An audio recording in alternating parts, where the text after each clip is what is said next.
The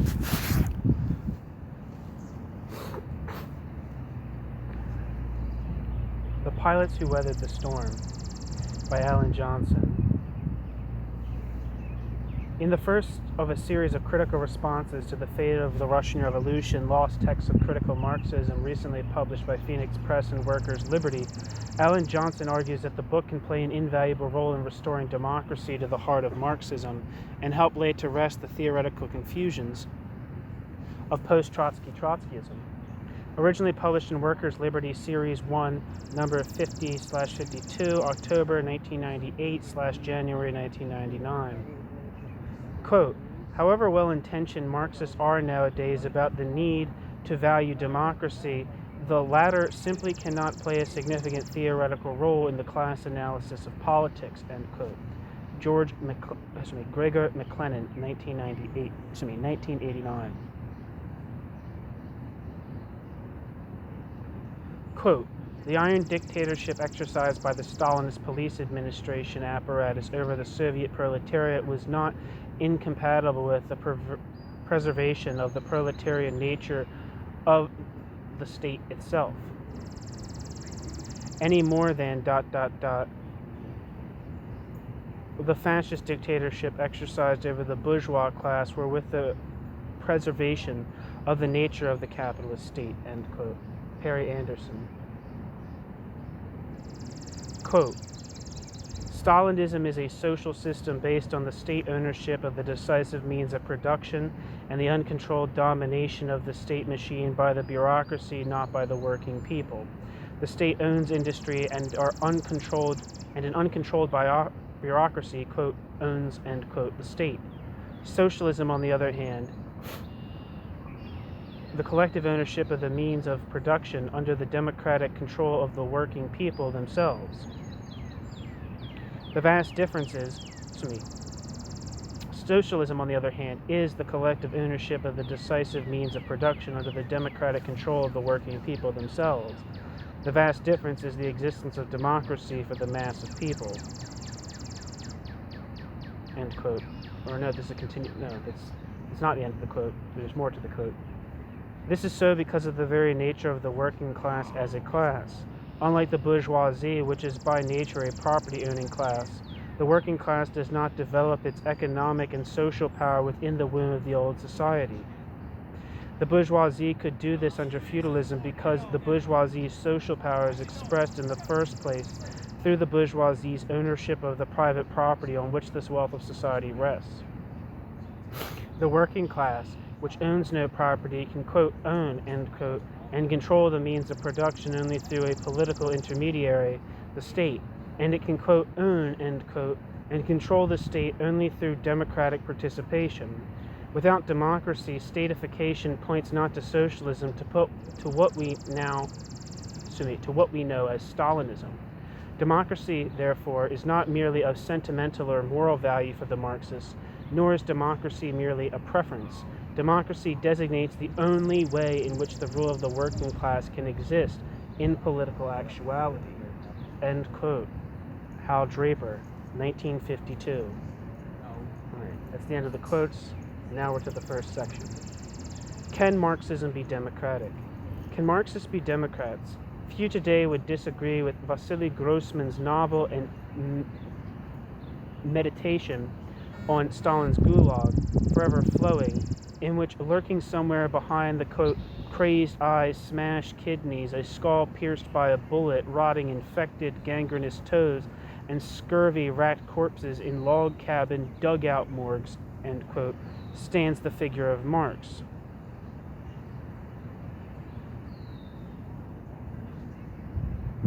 Should we not then treble the guard over Marx's tomb, never mind Stalin's?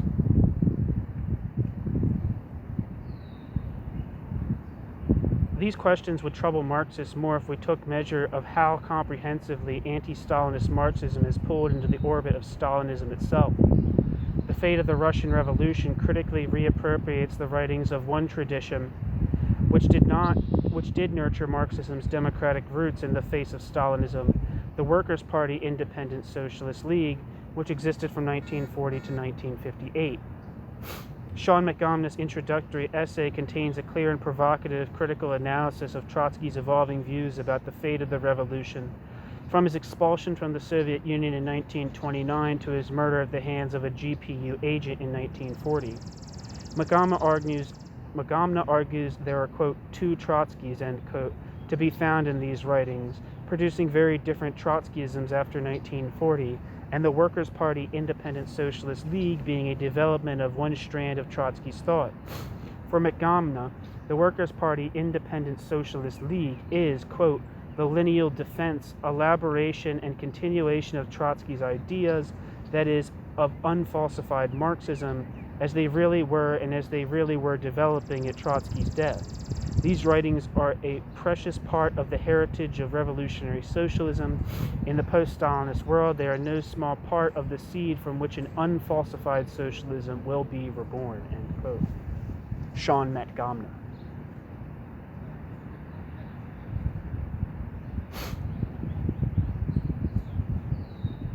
To root democracy as theoretically and practically indispensable to Marxism and the socialist project, the Workers' Party Independent Socialist League had first to break from some of the defining theoretical assumptions of the mainstream Trotskyist tradition. The debate on the, quote, Russian question, end quote, in the American Trotskyist movement in 1939 to 40 produced on the part of the minority who opposed Trotsky and would go on to form the Workers' Party, one of the most important bodies of writing in 20th century Marxism. Quote, the Dead Scrolls of 20th century Marxism, end quote, Matgamna claims. We can now do these people the honor of critically reading their arguments directly and not through the distorting myths and slanders thrown up by the orthodox Trotskyist tradition at the time. That would be represented through the book In Defense of Marxism. This process is well advanced in America thanks to the work of Peter Drucker and others. British readers whose knowledge of the, quote, Shachtmanites, end quote, is limited to In Defense of Marxism will be surprised at what they find if they can put down the pearls and garlic and look. That's good. That's good writing right there. That's some good shit. The, quote, Russian question, end quote, and democratic Marxism, Trotsky's shirt of Nessus. What the hell is the shirt of Nessus? I'm going to see if my because I've seen that metaphor used before and I didn't look it up and now I have to look it up. So here we go.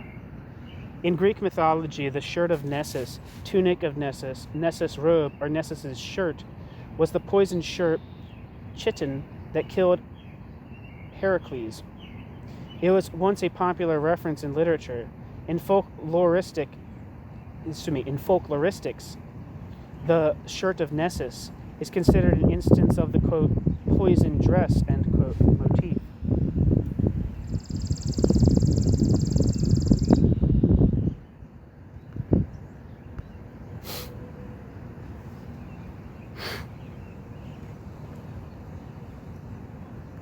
Okay, so that's the new section. The, quote, Russian question and democratic Marxism, Trotsky's shirt of Nessus. In 1941, Joseph Carter pointed out that the dispute within American Trotskyism about the fate of the Russian Revolution, quote, has already revealed confusion and uncertainty on fundamental concepts of Marxism which far transcends in importance the, quote, Russian question, end quote, itself, end quote. One fundamental concept at stake was democracy. Could a workers' state exist without workers' political power? Or was the nationalization of property a sufficient condition for the establishment of a workers' state? The differing answers given would divide anti-Stalinist Marxism for the next half-century. Trotsky initially held that the meaning and significance of a, quote, nationalized economy, end quote, derived from the fact that the working class held political power. Or at least from the fact that the, quote, locum, end quote, of workers' power was, for now, a genuine workers' party. The state remained a, quote, workers' state, end quote, because of, quote, the rule of the party, the internal cohesion of the proletarian vanguard, the conscious discipline of the administrators, trade union functionaries, members of the shop nuclei, etc., end quote. For Trotsky, analogies of the bourgeois revolution can be misleading because, quote, in general, the productive forces, upon a basis of private property and competition, have been working out their own destiny. in contrast to the property relations which issued from the socialist revolution, are indivisibly bound up with the new state as their repository. The predominance of socialist over petty bourgeois tendencies is guaranteed not by the automatism of economy, we are still far from that, but by political measures taken by the dictatorship. The character of the economy as a whole thus depends upon the character of the state power, end quote. Trotsky.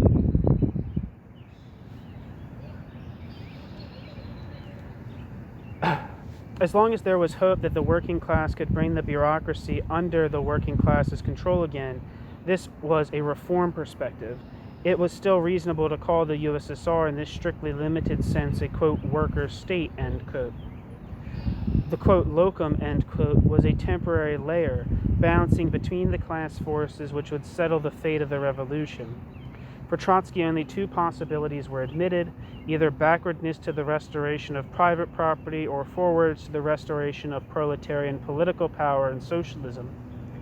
The possibility of an exploitative class society based on collectivized property was accepted theoretically but effectively denied by Trotsky as a practical possibility. In fact, as Joseph Carter pointed out, quote, in Trotsky's prognoses were refuted by history, ... Contrary to Trotsky's predictions, the destruction of the Bolshevik Party did not mean the end of state property and planning. Russia did not travel the road of Thermidorian capitalist restoration. On the contrary, the Stalinist counter-revolution took a new, hitherto unknown path, the road of bureaucratic absolutism, end quote.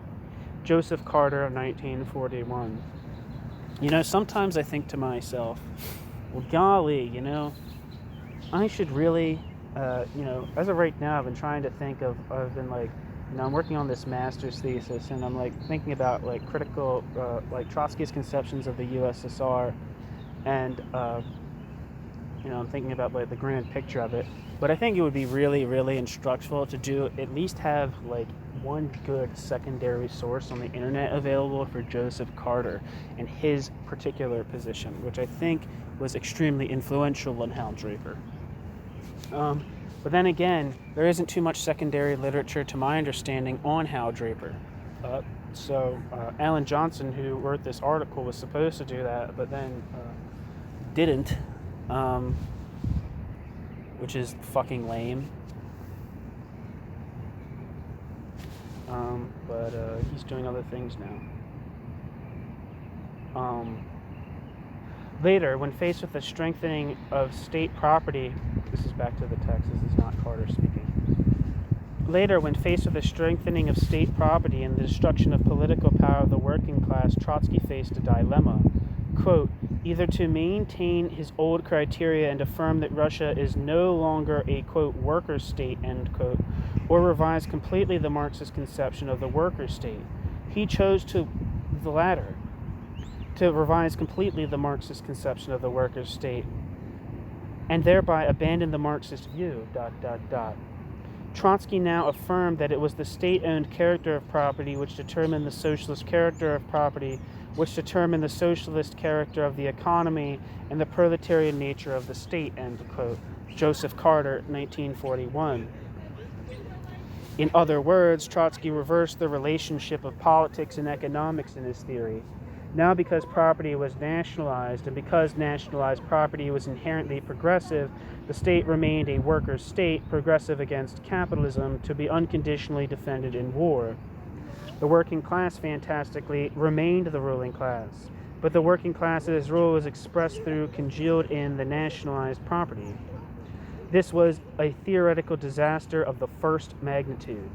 As Matgamna has it, Trotsky had put on his own shirt of Nessus. In the legend, the shirt was soaked by Deianira with the poisonous blood of the centaur Nessus and placed on the back of her husband, Heracles, causing his death. So excruciating was the pain the shirt caused Heracles. Heracles had himself burnt on a funeral pyre. Matgamna argues that the result of Trotsky's new theory was self-immolation until all that was left was a wizened, quote, critic, end quote, of Stalinism, fundamentally on its side and in its orbit. The problem was, argues Matgamna, quote, in its fully extended form, the doctrine of the, quote, locum, end quote, implied that the workers could rule as abstract historical subjects, in, quote, big theory, end quote, even where, as living people, in practice, the working class were beasts of burden exploited by a privileged autocracy, end quote. Sean Matgamna, 1998. I'm still working on getting through all of Matgamna's introductory essay in Fate of the Revolution. The first part is a little rough because it kind of like adopts a lot of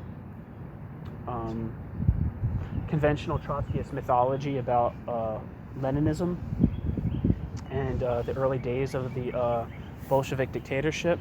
But other than that, the analysis of that, the critical analysis of Trotsky and his degenerated worker state theory and his notion of Stalinism being like Stalin's USSR being a transitional society with only two possibilities, capitalist restoration or forward to socialism. His critique of all that is very, very strong in my opinion.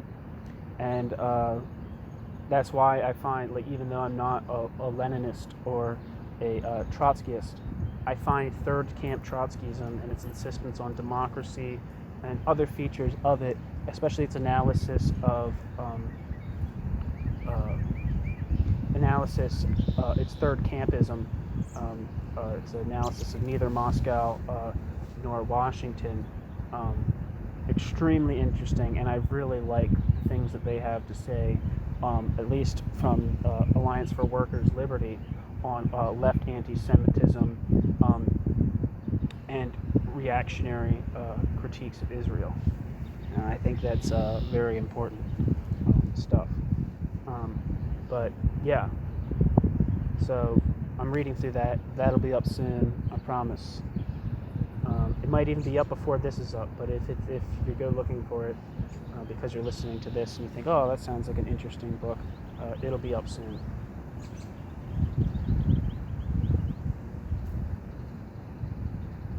The Shirt of Nessus and the Russian invasion of Poland and Finland. In his concrete assessments which track the degeneration of Russia, Trotsky did register the self-making of the bureaucracy as a new exploitative ruling class. However, Trotsky left these observations at odds with his theory rather than allowing them to be the basis of a necessary theoretical development, not least because Trotsky expected the Stalinist bureaucracy to last only a matter of months or even weeks.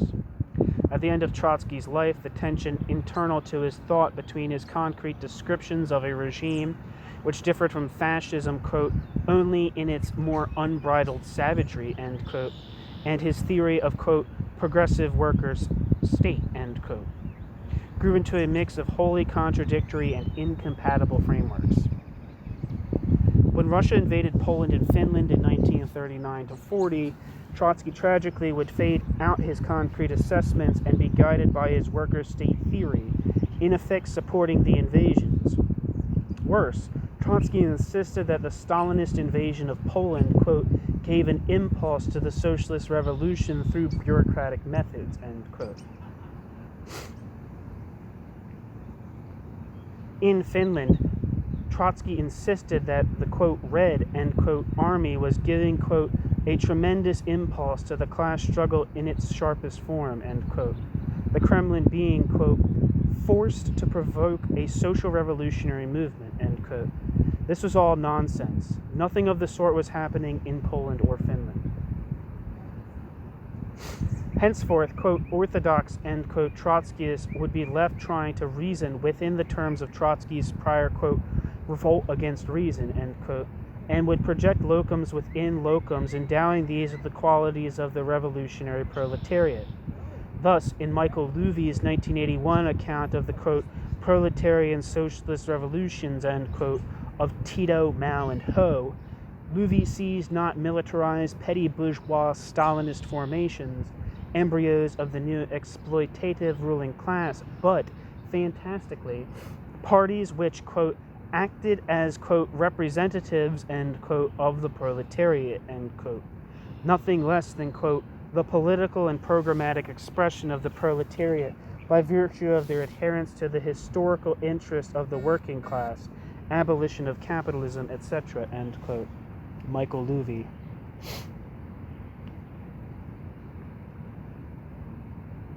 Or take Alan Woods. It's actually funny because I'm reading this on campus now.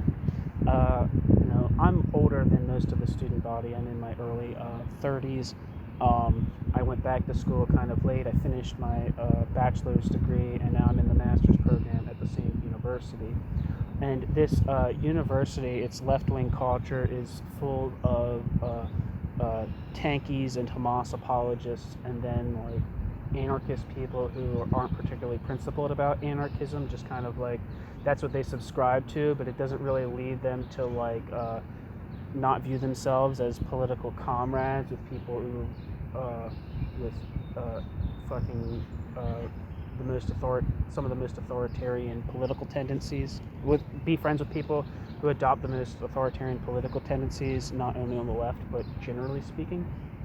But it's interesting though that like in the past few months, I guess like Alan Woods and like the In Defense of Marxism people, or like I forget what his tendency was it the militant tendency, I think it was, in England, that has a bunch of, if you look up a lot of things about Trotskyism or whatever and you find them on YouTube, it's going to be Alan Woods talking to you.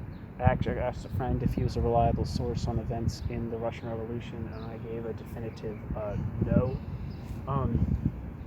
But it's interesting though, because I'm on campus reading this, and right now, and like a month ago, I would say, Alan Woods recently changed his militant tendency and is trying to start some kind of like new communist party, and I guess his American variants of this, who probably aren't too sharp or aware of like the specificities of that tendency.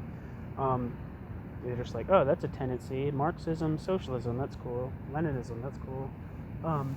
They probably really don't know much about like the state capitalist critique of like that tendency, or the bureaucratic collectivist critique of that tendency. But they actually, there's been stickers for that particular Trotskyist organization around campus, and maybe you've seen it where you live too, where it's like, are you a communist, and get organized, and it has Karl Marx like pointing at you like Uncle Sam or some shit like that. And they were just posting stickers up all over the campus, but they definitely were not people that were like affiliated with the student body at all, because there were Trotskyists trying to come here to this campus to like try to like organize or like get recruits or whatever, but they definitely don't have any like kind of like popular basis in the student body, which unfortunately they said is like more or less peopled by like very confused anarchist, quasi-anarchist people, people who are just kind of left generically, and then those who are kind of like have like a sharper like understanding of like what their leftism is, usually adopt like Maoist third worldist garbage.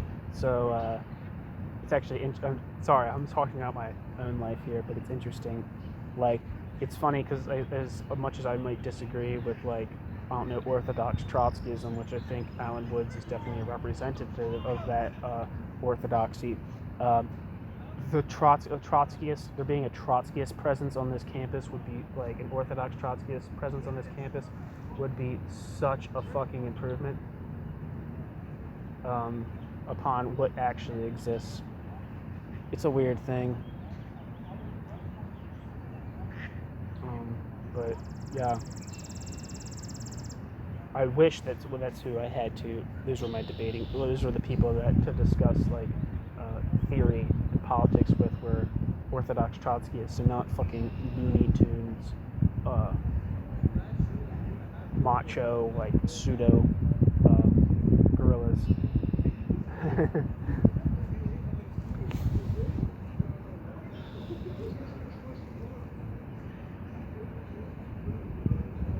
Anyway. Or take Alan Woods, theoretician of militant writing in 1980 to defend the Russian invasion of Afghanistan. Alan Woods saw not the national rights of the Afghans, nor the necessarily totalitarian dictatorship brought by the invaders, but only that, quote, the Russian bureaucracy is defending new, fundamentally progressive social relations, end quote, quoted in Mahoney. These are the fruits of a totalitarian economism which Trotsky incubated with his contribution to the 1939 to 40 debate. It left Marxism as a rigid economic necessitarianism and orthodox Trotskyism as a, quote, critical adjunct of the full-blown Stalinist empires, end quote, Matgamna, now embraced as a distorted expression of the, quote, world revolution, end quote, and, quote, valued above the lives and liberties of the workers, end quote. As Matgamna has put it, basic Marxist ideas were stood on their head until the mainstream of revolutionary socialism, quote, regressed back behind the political level attained in 1848 at the dawn of Marxism, end quote. Sean Matgamna. New section. Democracy and the birth of the third camp. Hal Draper wrote that it was in the resistance to Trotsky in the 1940s split that, quote, the third camp was born and raised, end quote. Draper, 1963. Max Shachtman, the political leader of the minority, replied to Trotsky, quote, I repeat, I do not believe in the bureaucratic proletarian (socialist) revolution. I do not mean by this merely that I have, quote, no faith, quote, have no faith, end quote, in it. No one in our movement has. I mean that I do not consider it possible. I reject the concept not out of, quote, sentimental, end quote, reasons, or as a Tolstoyan, quote, faith in the people, end quote, but because I believe it to be scientifically correct to repeat with Marx that the emancipation of the working class is the task of the working class itself, ... The proletarian revolution cannot be made by others than the proletariat acting, ... No one else can free it, not even for a day, end quote. Max Shachtman. Yeah, if you didn't know, I have a lot of pieces from Max Shachtman on the channel, primary and secondary sources. In Shachtman's critique of Trotsky, one can see, quote, the road not taken, end quote, by revolutionary Marxism in the second half of the century. It was Joseph Carter who first and most fully grasped that Trotsky's theory involved, quote, an important methodological error, a failure, to give adequate recognition to the decisive qualitative difference between proletarian and bourgeois rule, end quote. In clarifying the roots and the consequences of this, quote, grievous theoretical error, end quote, Carter and Shachtman, later Draper, Jack Brad, Julius Jacobson, and others established the rudimentary framework of a democratic Marxist alternative. Carter pointed out the, quote, key distinction between the proletariat and the bourgeoisie, end quote.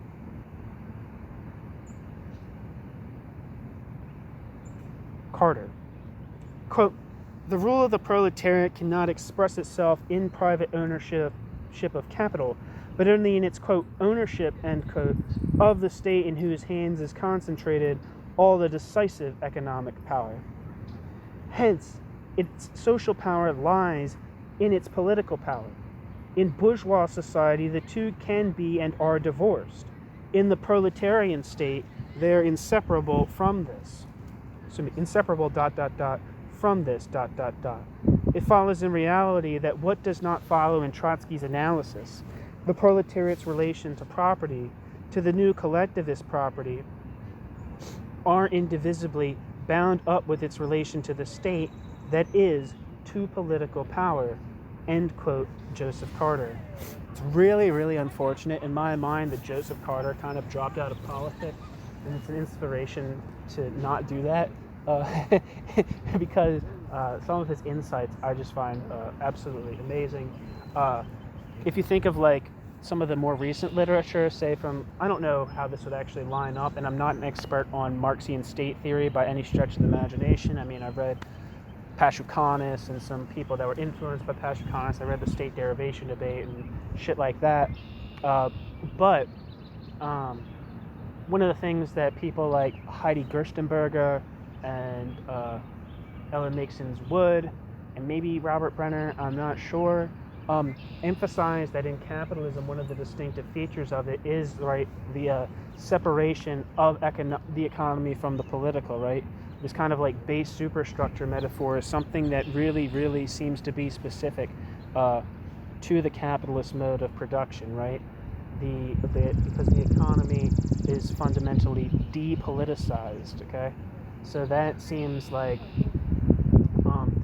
I've read a title for a piece, but one of the people that contributed to the state derivation debate, Elmar Altvater, he has this. I think one of the and I can't remember the specificities of his contribution to the state derivation debate. I mean, I read all those articles at the same time, and I didn't know enough to like understand quite the specificity of each contribution and who was debating what about what.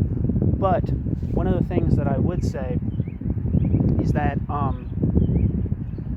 what I was going to say though is that he has this piece and its title, and I can't make any rash assumptions about what its content is the primacy of politics in the post-revolutionary society, or something like that, right?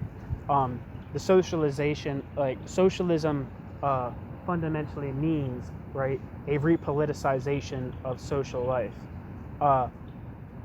and that can take the form, and like obviously, like I wouldn't call it socialism, and I don't think Johnson would call it socialism either, but that could take the form of like just like massive state intervention into the economy.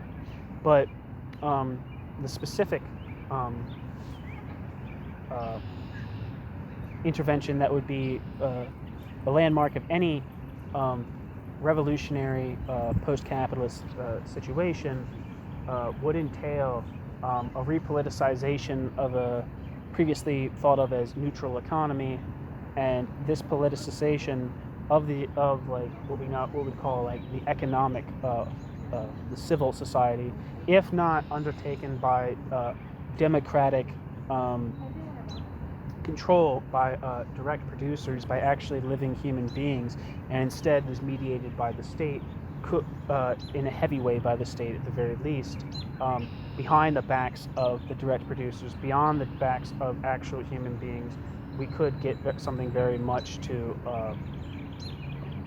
we could end up in a very Stalinistic situation, which I think is kind of like what a lot of people would say is the like critique of like the politicization of economic life in like the Eastern Bloc right after the Russian conquest of Eastern Europe, is that there was a politicization of the economy, but that politicization was not a democratic politicization, it was not a working class politicization, it was a bureaucratic statist politicization.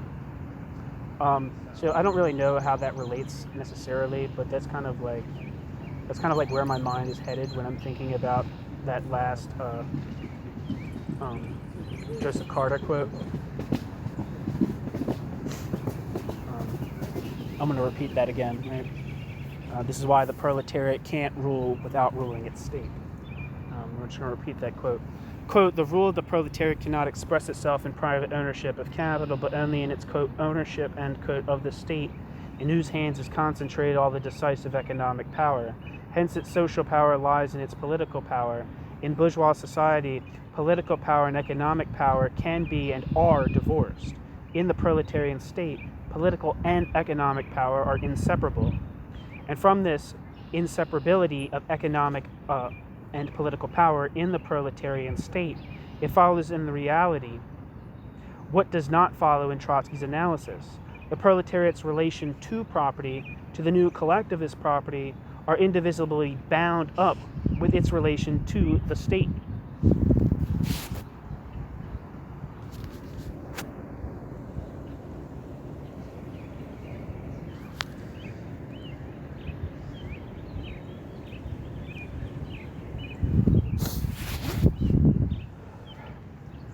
That is to political power, end quote.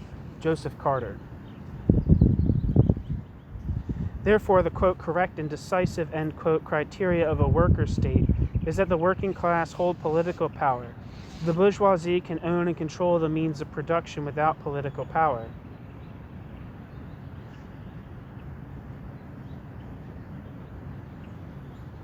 The working class, by contrast, quote, differs from all others in history, above all in the fact that it can conquer and rule only in its own name, end quote. Carter. quote, proletarian Bonapartism, end quote, is therefore a theoretical and practical impossibility. The failure to understand the, quote, decisive qualitative difference between proletarian and bourgeois rule, end quote, was expressed at 4 levels. Level 1.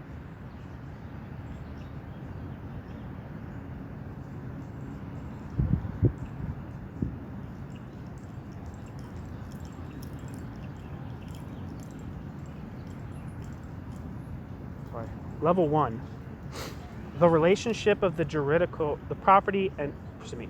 All right, I need to take a break.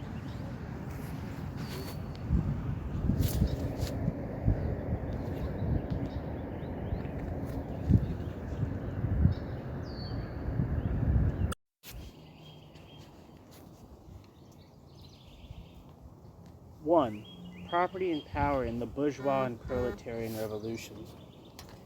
The relation of the juridical and the socio-economic in the determination of the class content of the state power is different in the proletarian as compared to the bourgeois revolution.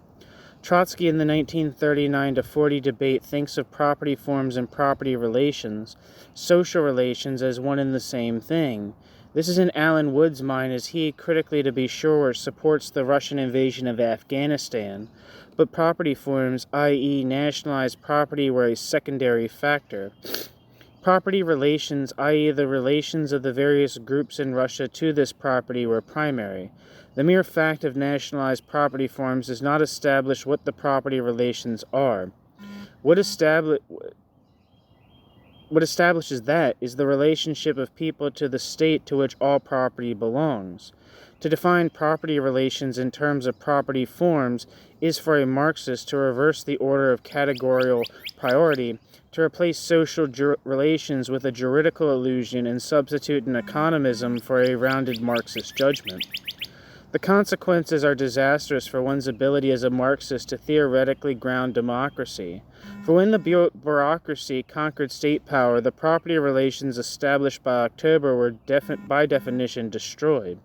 To imagine that the property relations of October were somehow mystically congealed in the property forms of October, held there, intact, as long as capitalism was not restored, was a fatal error, a juridical illusion. In the words of Max Shachtman, quote, where property is state-owned, control of the state is a control of society as a whole, end quote. What is decisive is who controls the state, the working class or the bureaucracy. The workers lost political power on a counter-revolutionary bureaucracy, which made itself into a new ruling class based on the nationalized property. 2. Bonapartism and class in the bourgeois and proletarian revolution. While the Bonapartist regime which rules over the bourgeoisie, depriving the bourgeoisie of direct political power, has to rule in the interests of the bourgeoisie despite itself, the regime which emerged to rule in Russia in that act made itself as a new ruling class in and for itself. As Max Shachtman argued, quote, where a similar division of labor under capitalism does not transform the economic or political agents of the ruling class into a new class, it does tend to create a new class in a state reposing on collectivized property. That is, in a state which is itself the repository of all social property, end quote. Max Shachtman. Likewise, Joseph Carter. Quote, Trotsky defended his new position that the Stalinist state is a worker state though the working class has no political power by citing the bourgeois Bonapartist regime. The analogy would be valid if the political expropriation of the working class had been accompanied by the strengthening of the working class's economic and social power, its domination over society. Such was the case under all Bonapartist regimes. The political appropriation of the bourgeoisie was accompanied by ... the strengthening of its economic and social power ... But what does the evidence show as regards Russia?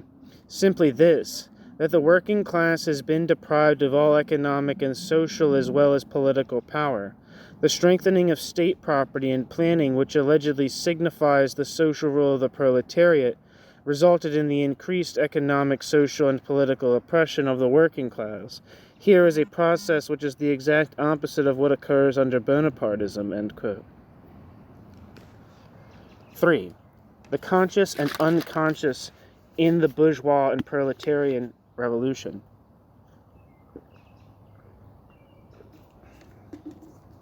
The role of conscious planning in the deliberative self-controlling political action the role of conscious planning in deliberative social self-controlling political action is profoundly different in the proletarian revolution as compared to the bourgeois revolution. Max Shachtman pointed out that, quote, "The bourgeois revolution need not necessarily be carried out by the bourgeoisie itself, that is, by the bourgeoisie as a class. The bourgeois revolution need not necessarily bring the bourgeoisie to political power, ... For the bourgeoisie, it suffices that the bourgeoisie's economic system predominates." End quote, Max Shachtman. The proletarian revolution, however, must begin with the proletariat raising itself to the position of ruling class. The first step is to, quote, "win the battle of democracy," end quote, as Marx said. The economic system is not, quote, its, end quote, unless it has secured these political victories. This victory cannot be the accidental or automatic, quote, "unfolding," end quote, of a, quote, "world revolutionary process," end quote, carried through by forces other than the working class. Totalitarian forces at that. The proletarian revolution, quote, "cannot but be a conscious revolution, purposeful, planned, prepared, organized, timed. It does not have the automatic character of the bourgeois revolution," end quote. Shachtman. 4. The necessity of a democratic and plural polity in the bourgeois and proletarian revolution. Democracy and democracy's indispensability for working class rule is the heart of the Third Camp's analysis of Stalinism and its view of Marxism and the socialist project. As Shachtman put it, quote, "consciousness and plan imply a self-active, aware, participating, deciding proletariat, which implies in turn a dying out of coercion and bureaucratism," end quote. Max Shachtman. Planning the encroachment of a new social logic is absolutely impossible without untrammeled democracy, civil liberties, a culture of pluralism, with maximum space for initiative from below and for accountability of the government representatives. New section. A, quote, "revolutionary democratic socialism for our time," end quote. The demonized, the heresy within the heresy, the political significance of the Workers' Party Independent Socialist League has still not been gauged. Socialist Outlook, an orthodox Trotskyist group in Britain, refused to even take an advert for this collection of writings, without exception taken from his period as a revolutionary Marxist, by a founding figure of American Trotskyism.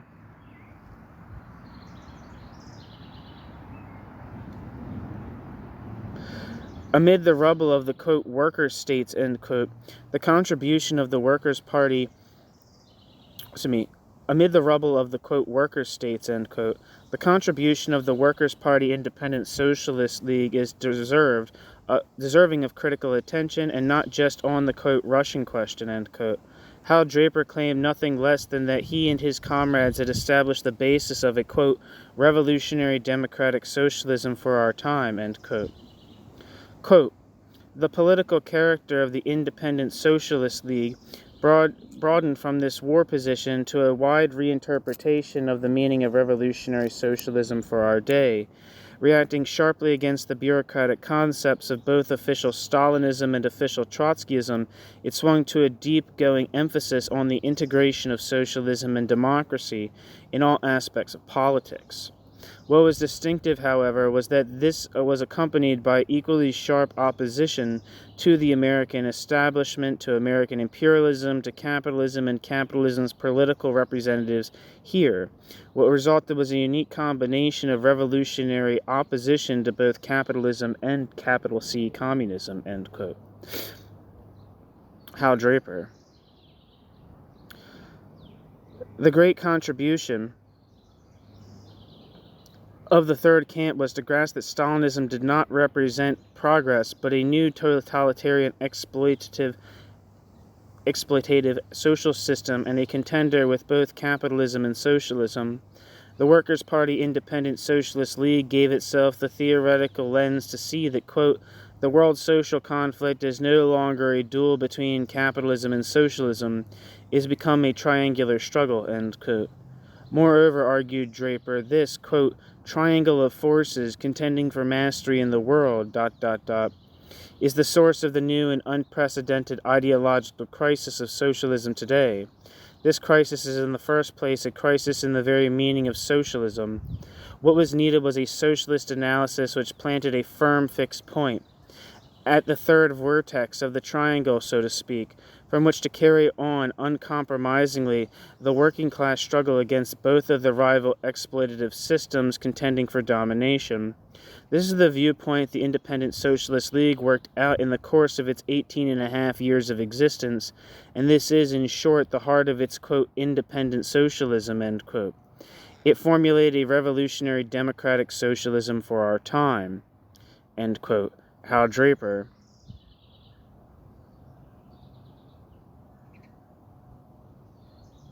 Put Draper's arguments for a, quote, firm fixed point, end quote, for the third camp next to Ernest Mandel's view that, quote, the Chinese Communist Party, ...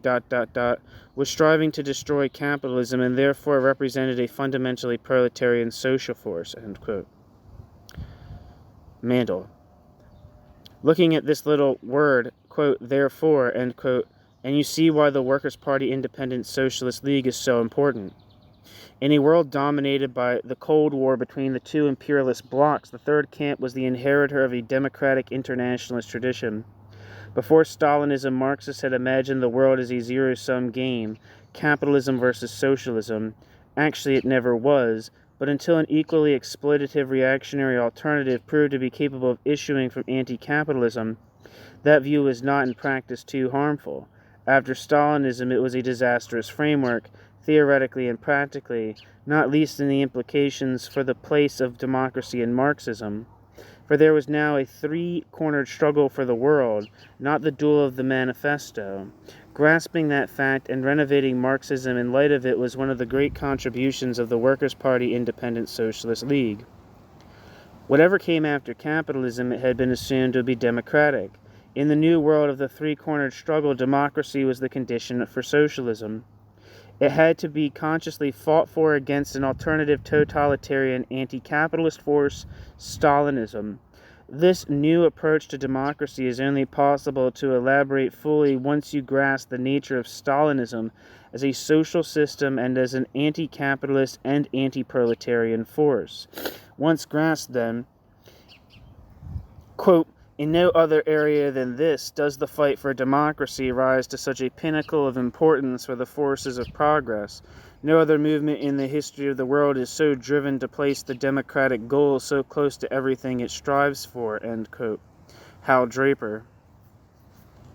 The third camp fundamentally recast the Marxist relationship to pluralism as the only possible polity in which the working class could exercise its rule. Its self-emancipatory drive, its self-controlling practice requires pluralism. Socialism is, in that sense, scientifically and ethically inseparable from pluralism, democracy, and freedom. In 1952, Hal Draper wrote, quote, this is the democratic heart of Marxism. For the first time in history, it has become possible for the, quote, lowest, end quote, class to rule, the class on whose labor all the rest of society depends. For the first time, therefore, a new social order is possible in the interest of the most numerous class, whose rule by that token means the abolition of all class rule. It cannot substitute itself for the private rulers of property by itself gaining control of property. It can rule only through the collectivity, only democratically. Those who reject this as visionary, those who, quote, reject this as, quote, visionary, end quote, are saying not only that socialism is impossible, but that democracy is impossible, end quote. In the Workers' Party Independent Socialist League tradition, democracy is established as scientifically necessary for workers' rule in socialism in three senses. First, an economic necessity, for it is impossible to plan without democracy. The scientific, quote, mortal contradiction, end quote, of Stalinist society is not the same as capitalist society. It is that between the necessity of planning having abolished the only other possible economic regulator, the capitalist market, and the impossibility of planning having abolished the only possible basis of planning, democracy. The, quote, fundamental contradiction, end quote, peculiar to Stalinist society is the absence of democracy in a statified society. Second, political necessity. Without democracy, it is possible to get rid of the old capitalist class, but only to put a new bureaucratic class in its place, ruling class in its place. Without democracy, it is possible to get rid of the old capitalist class, but only to put a new bureaucratic ruling class in its place. Third, cultural necessity. Democracy is the culture medium in which socialism as a regulative idea can be approached. Norman Garris has argued convincingly that the dynamics of self-emancipation requires, quote, liberal norms of political life, end quote. Garris. I have a piece by Norman Garris on anti-Semitism and a couple pieces by Alan Johnson on anti-Semitism on this channel.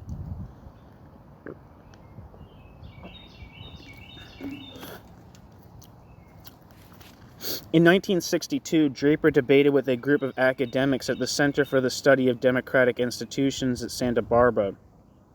Arguing against the anti-democratic corporatism being developed there, Draper said of political democracy and the, quote, concerns of pluralism, end quote, quote, one of my central ideas in regard to democracy is that you cannot have any kind of democracy, none whatsoever of any type or form, without the political freedom of people to enter into opposition uncontrolled as far as the government is concerned. That would make political democracy not the sole content of, but the sine qua non of democracy, end quote. What distinguishes the Workers' Party Independent Socialist League conception of democracy from, for instance, Hannah Arendt, is the insight that unless democracy overflows the narrowly political and spills over into all life, not least the economic, then the individual enjoys a merely political emancipation, and not that human emancipation in which, quote, man must, in his individual life and individual relationships become a species being, must recognize his own forces as social forces, organize them, and thus no longer separate social forces from himself in the form of political forces, end quote. Marx.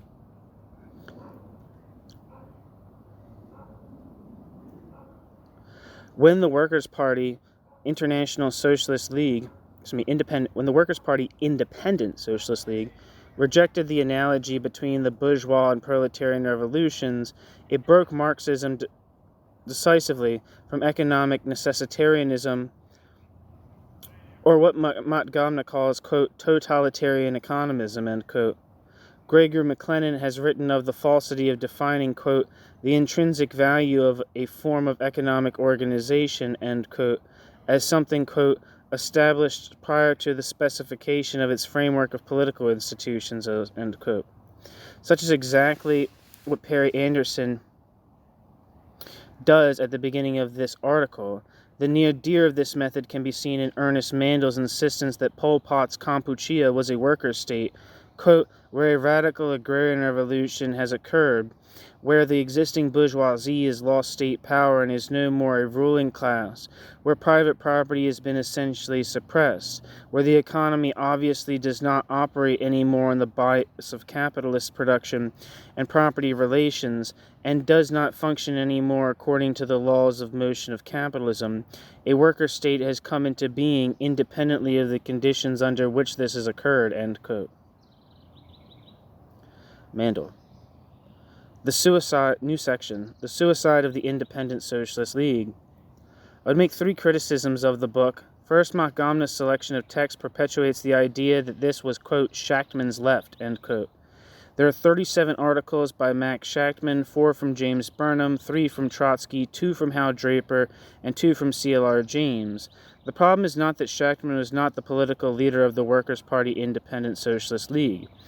Shachtman was the leader of the Workers' Party Independent Socialist League, but Shachtman did little with the theory of bureaucratic collectivism. Hal Draper did far more to elaborate the theory in relation to Eastern Europe after the war, to the development of capitalism in the West, and in grounding the theory within the categories of classical Marxism. In his book Karl Marx's Theory of Revolution, Volume 1, the theory is often criticized as lacking a clear sense of either the laws of motion of bureaucratic collectivist society or its place in history. To the extent that there are responses to those questions within this tradition, I think Draper did the most to make them. Second, I think Matgamna stretches too far the idea that Trotsky himself began the thinking about bureaucratic collectivism and is the, quote, innovator, end quote. In 1939, Trotsky did discuss Bruno Rizzi, but his use/abuse of Rizzi was part and parcel of his bad, miseducating work in the last years. A scary story to frighten the children, not his critical thinking. Hal Draper, who visited Rizzi in 1958, established that Rizzi's book was impounded, but he did manage to get copies to various VIPs such as Mussolini and Trotsky. With Trotsky, says Draper, he, quote, hit pay dirt, end quote. The fight over Finland was going on inside the Socialist Workers' Party, and Trotsky used Bruno Rizzi as ammunition to attack the minority. As Draper puts it, quote, Rizzi entered history when Trotsky whirled him around his head like a dead cat and let fly at the opposition, end quote. Quote, if not me, then Bruno R., end quote, was Trotsky's message, as, quote, Rizzi's function was to scare the theoretical daylights out of the opposition, end quote, by a few, quote, tendentious sentences and vague claims, end quote, says Hal Draper. I can't see how it is accurate to say, quote, Shachtman will, adopt the position Trotsky, wearing the mask of Bruno Rizzi, put forward, end quote. Assuming that's Matgamna. Trotsky only put forward a few sentences. Rizzi's book was never available to the minority. The idea universally accepted that the minority copied the theory from Bruno Rizzi is nonsense. It seems to me Matgamna is straining the two, quote, two Trotskys, end quote, idea because beyond the point it can legitimately go there. Matgamna is right to say that ironically it was post-war orthodox Trotskyism which was, quote, Rizzian, end quote, in that it saw Stalinism as historically progressive and deserving of socialist support. A step towards socialism, the lowest rung, etc. That's basically what Bruno Rizzi was saying, is that the working class should throw in its lot, not only with Stalin, but with fascism and Nazi Germany, because they were ostensibly anti-capitalists, and that was the only game in town, more or less. And because they were anti-capitalist, they were inherently progressive.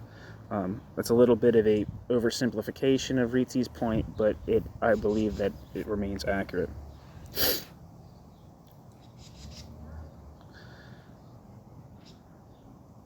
Anyway, Matgamna is right to say that ironically it was post-war orthodox Trotskyism which was, quote, Rizzian, end quote, in that it saw Stalinism as historically progressive and deserving of socialist support.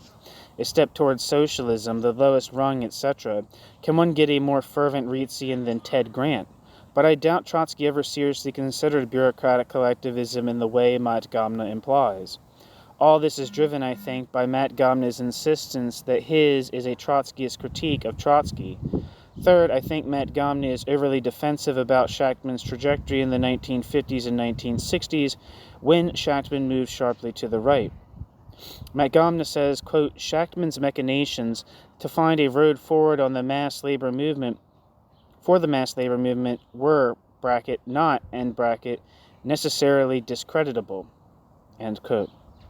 This was better than, quote, dawdling in sectarian aloofness, end quote, a comment, I suspect, on Draper's opposition. But not the least of Shachtman's, quote, crimes, end quote, was that if the Independent Socialist League could have held out a few more years, it could have been floated off the beach by the rising tide of the New Left. In fact, the Independent Socialist Youth Group was anything but aloof and sectarian and would have been extremely well placed to grow in the 1960s, possibly even challenging the students for a democratic society. Instead, it was left to Draper to hack out a third camp political tendency more or less from scratch, against Shachtman's bitter opposition and amid the tumult of the 60s events. Let's be blunt. Max Shachtman ended up, as David McReynolds said in an interview, quote, telling the kids to shut up, end quote, about the Vietnam War. Figures like Jeane Kirkpatrick, Reagan's representative at the UN, was in some real sense a 1960s vintage, quote, Shachtmanite, end quote. Albert Hanker, the teachers' union leader when he backed the U.S. arms buildup, was guided by the framework Shachtman built for him. Quote, one of the essential characteristics of such a political democracy is the right of people to oppose and to organize their opposition. Free speech, free assembly, come under the head. Free speech without the right to free organization and opposition means nothing. 'Tis a fake. It's not even free speech. And economic democracy, racial democracy, sexual democracy, do not exist, are not really any kind of democracy without these political rights. Political rights, by the way, refer to rights of a person in a state structure. And in a statified economy like Russia, where it is the state as an institution that controls everything, political democracy is, as a matter of fact, in the last analysis, all kinds of democracy, because the state is the economic boss as well as the political boss, end quote. Assuming that's Draper.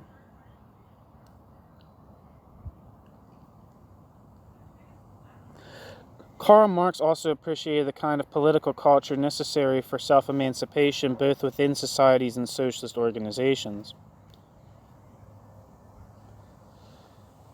Quote, a country which, like old Athens, treats bootlickers, parasites, toadies as exceptions from the general standard of reason, as public fools, is the country of independence and self-government.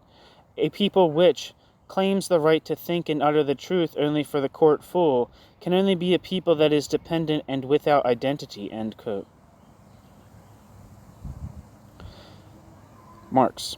So how could this happen?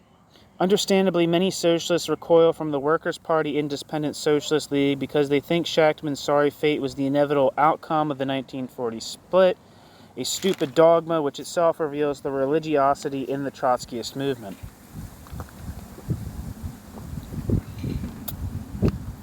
There is no need for defensiveness. Though I can't argue it out here, it did not happen because of the theory of bureaucratic collectivism. The post-independent Socialist League trajectory of Hal Draper is enough to scotch that. Shachtman had to break from the, quote, firm fixed point, end quote, of the third camp to back the West as lesser evil. The answer lies elsewhere, and I think it is well summed up in a letter from a European third campus, Giacometti, replying in some anger to a panicky Michael Kedron of the British International Socialists, who had written that he was, in light of the Independent Socialist League entry into the American Socialist Party, quote, disturbed at whatever vague association there has been between us, end quote.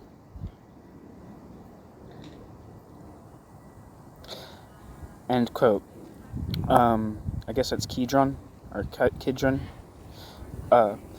Giacometti's reply can be a guide today for answering those who reach for their crosses and rosaries at the mention of Shachtman's name. Quote, as far as my association with the Independent Socialist League is concerned, it has been anything but vague, and I am rather proud of it. I know that the internationalist tendency know about socialism. I think it's shit. All that I know about socialism, the Independent Socialist League taught me. And if I am going to be of further use to the movement, it will be thanks to what I learned in the Independent Socialist League. At present, I am in disagreement with the Independent Socialist League's policy, and I refuse to take further responsibility for it. You don't have to take responsibility for it either. This is a simple problem. Shachtman's present position with regard to the Socialist Party, SDF, and any foolishness that might derive from it in the future in no way cancels out Shachtman's merits in the battle for an independent revolutionary position at particularly difficult times. Historically, the Independent Socialist League remains the organization which has elaborated, since 1940, remember, the theoretical and practical foundations for a revolutionary socialist party in our period. Although many independent socialist movements do not refer to it, its work and its experience has been a decisive contribution to the formation of an independent socialist current in other countries. If the Independent Socialist League is now dying of exhaustion, it may be because it has fought longer than most similar movements, at a time when the pressures were greater and the outlook not as hopeful, end quote. Giacometti, March 1st, 1958. The pressures and outlook, then. The Workers' Party Independent Socialist League refused the comforting epochal illusions of the Fourth International, which looked at the creation of a totalitarian Stalinist empire and saw a, quote, unfolding world revolution, end quote, to be defended against capitalism as a, quote, fundamentally proletarian social force, end quote. It also refused to create the kind of monolithic sect culture which can hold small groups together at the price of turning their brains to mush. It was an extremely democratic organization formed in part in revolt against Cannon's concept of the monolithic Bolshevik Party. Now add in the hammer blow of being a young organization which sent its members, those that weren't drafted, into the factories and worked tremendously hard to put down roots in the working class, being faced at war's end with a quiescent and fearful working class, and the long years of boom, McCarthyism, and Cold War, and the evolution of the Workers' Party Independent Socialist League is not so surprising. Hal Draper in interviews said, quote, the Independent Socialist League decided to commit suicide, end quote, and, quote, 1958 in the decision to liquidate was a decision to give up their politics, end quote. Why? Quote, why does anyone give up their politics? This was at the end of a period of declining radicalism in which it was more and more difficult to retain your radical convictions. It was before the new upsurge in the 1960s, but after a period in which the expectations that followed the war had not been borne out, capitalism seemed to be stabilizing itself, and so people get tired and simply cease fighting, end quote. Draper was the sole vote against the dissolution of the Independent Socialist League at the convention of 1957, but that sole vote carried the soul of the Workers' Party with it. Final section. Conclusion. The relationship between democracy, freedom, and human emancipation was lost by orthodox Trotskyism.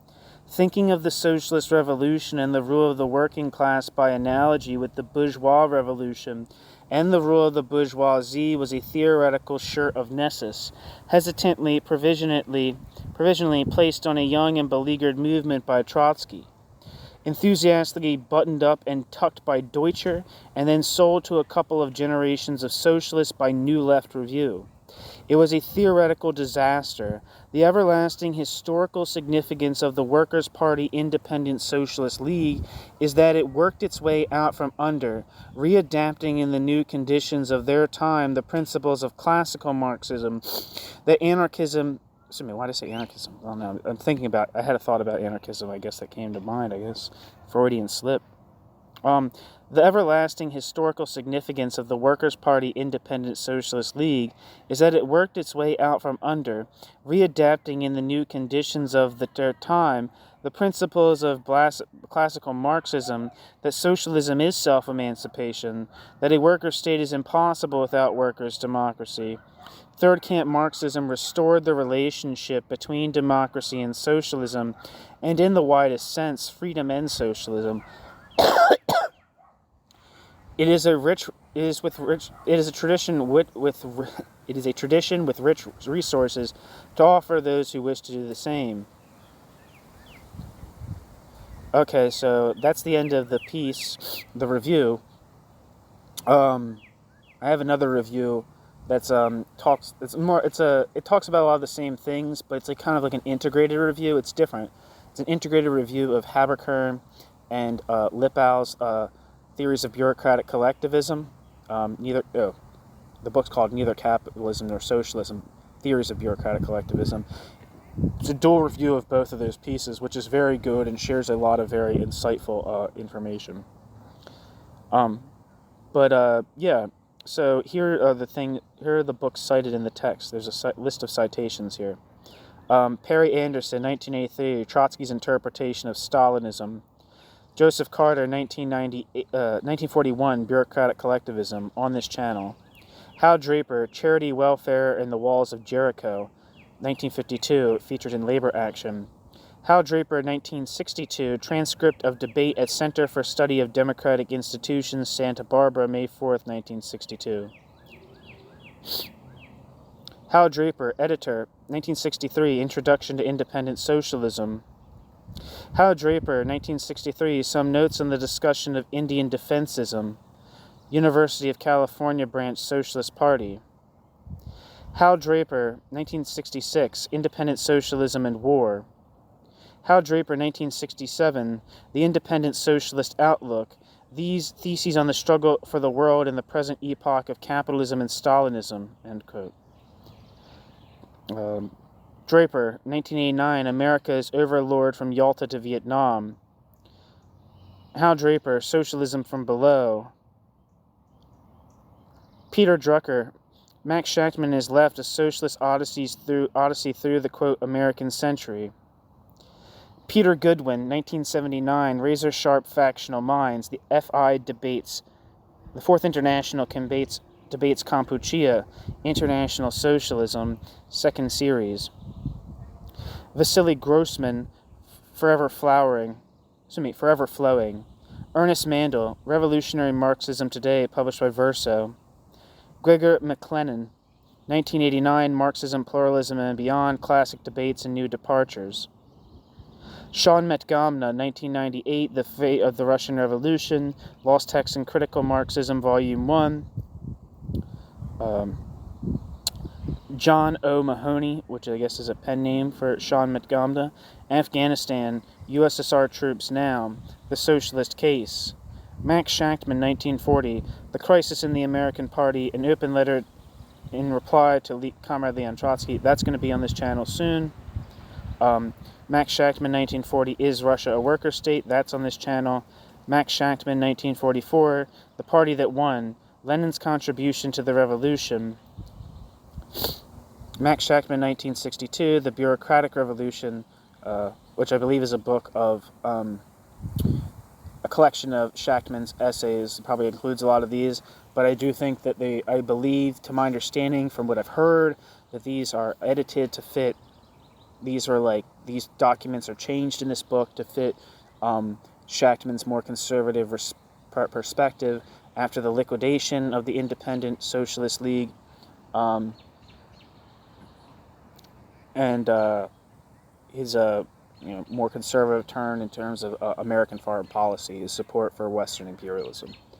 And the final piece is Leon Trotsky, Our Differences with the Democratic Centralists, Letter to Borodai, which I guess is in Matgamna. So this Matgamna book is very large, and I plan on reading it, but I'm really getting a lot out of reading these little reviews. They're really, really good. I found that article really interesting, and I hope you did too. I find pretty much everything. I think Alan Johnson, I don't think he called himself a Trotskyist now. I think he's like a democratic socialist. I think he's a little more pro-Western than he used to be, at least in comparison to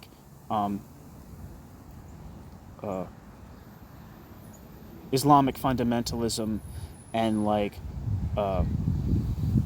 authoritarian so-called anti-imperialist like Russia. I think he's a little more pro Western liberal democracy compared to the alternatives. But I think his project, and he's also the editor of Fathom now, which is Fathom is a lot of the is the journal that tries to there's a heterogeneity of people. There's people from the critical theory tradition. There's people from Alliance for Workers' Liberty.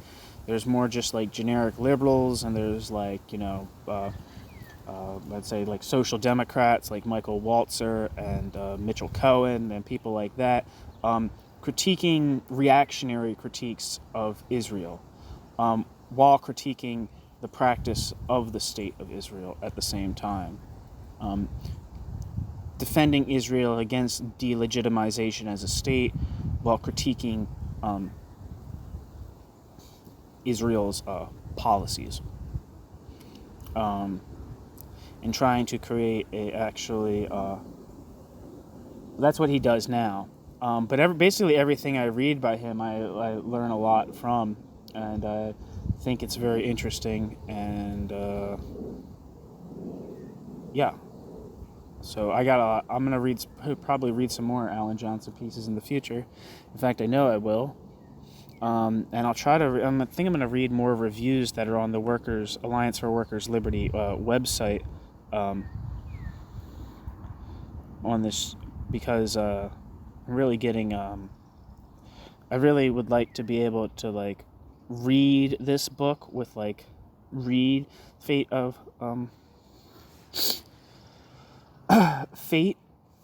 Fate of the Russian Revolution, critical writings, lost texts of critical Marxism, with a sharper eyes and a more informed perspective. I hopefully would like to, I'd like to know a little more about Joseph Carter and Jack Brad and all these people.